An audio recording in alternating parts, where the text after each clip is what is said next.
Welcome to the Hunt360 podcast. I'm E3 King, joined by Jeremy Williams, founder of Hunt360, and our guest, Dan Catlin of the Wildlife Gallery. Dan, great to have you. How you doing? Hey, I'm doing great. Thank you guys for having me. I'm honored that you think enough of me and our company that you put me on here. I appreciate it.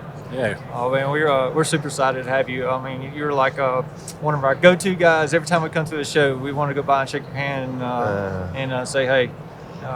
I'm humbled. I appreciate that very much. We've been blessed with a good business and a lot of good people to represent us, and the product obviously is speaking for itself. We got some really talented artists at the Wildlife Gallery.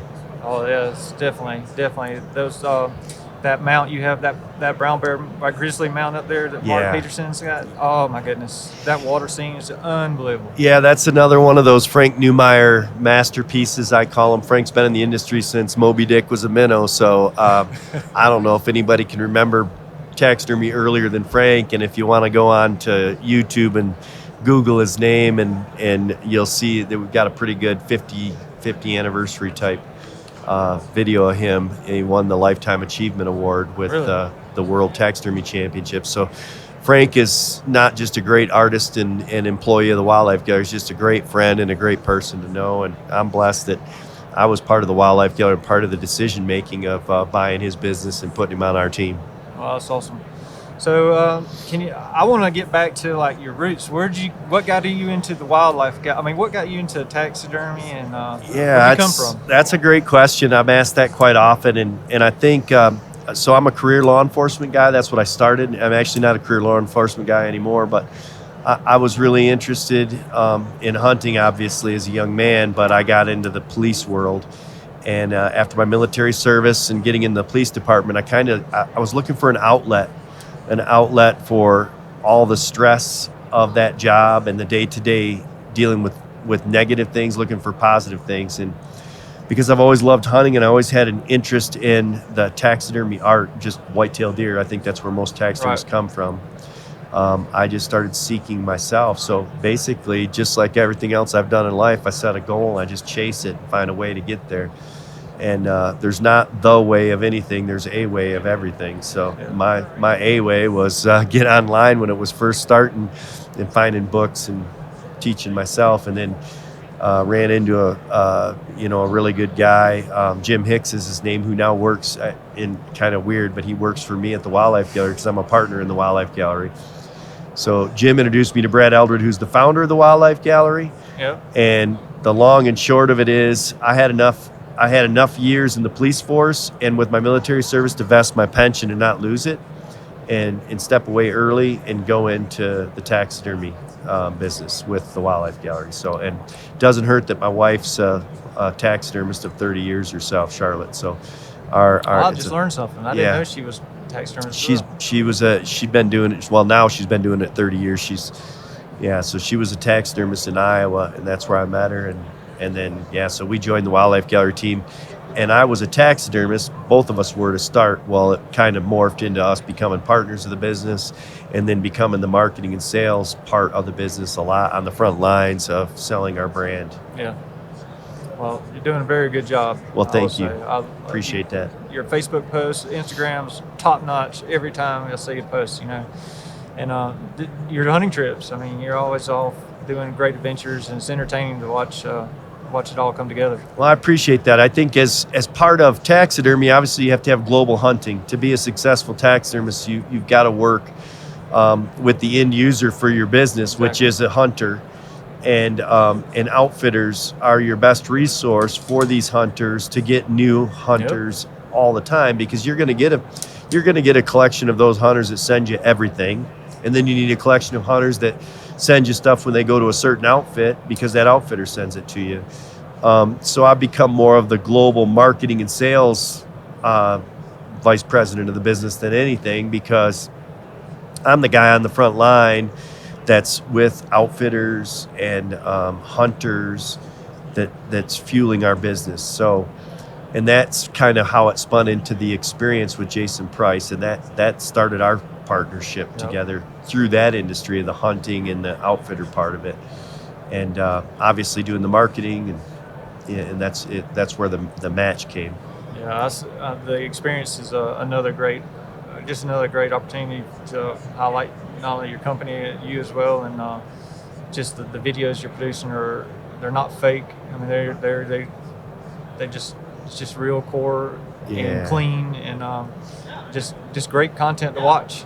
I appreciate that. I think this latest video for me might be the most special because it really did show the realism. It showed a very vulnerable part of me, of my emotions, hunting's so much more than just actually hunting that animal and collecting that animal, and the experience is all about that. So it seemed like a natural progression for me and the Wildlife Gallery taxidermy to grab onto that in marketing. And so I got into the TV thing for a while and did that, and I was very proud of that. And I'm still proud that I was a member of Trigicon's World of Sports and Field TV show. It did some great things. Tracks Across Africa, I'd been on that show. Safari Classics did some great things in marketing on TV, but I soon learned that the TV is 100% driven by advertisement, which I get it. They have to pay their bills, so I understand that. And part of that is me paying them to pay their bills, But this experience model is real. It's about the experience. It's not about a brand. Obviously, the Wildlife Gallery is a brand, but I wear a particular camo. Jason wears. He's a gun. I use a gun. On and on and on and on. And it's very soft to pay the bills in the experience. And really, what we're doing about that, or with the experience, is just showing that we're real people, and our desire to hunt is way deeper and bigger than exactly. So it's become something pretty special to both of us. I agree. It's a cool show to watch, and I encourage all of our listeners to go like the experience page and watch all the cool videos. Thank you. Appreciate that. So it just you got any cool, exciting hunts coming up? For myself personally, I think that Grand Slam ram that I just collected, it was the pinnacle. More of it now is I've got some client things I'm doing, and then Charlotte and I have some things together. She's actually going to get to chase another ram this year herself in Alberta. So, but I think everybody knows, Charlotte and I, that our passion is deer. We love to hunt deer all over the country. So, and she made me look pretty silly. I thought I shot a really good deer in Kansas this year until she showed up with that deer. So my wife and I made this funny spoof post because I shot a buck that just misses 150 inches. Well, lo and behold, if she had a buck that had a broken G2, but if you throw that 2 on there, he's a mid 190s buck. So you take a 150s buck, put it next to a 190s buck, you shouldn't be sad, but it's so hilarious. I shoot this beautiful buck, and then I get back to camp, and here she is, lo and behold, with this giant buck.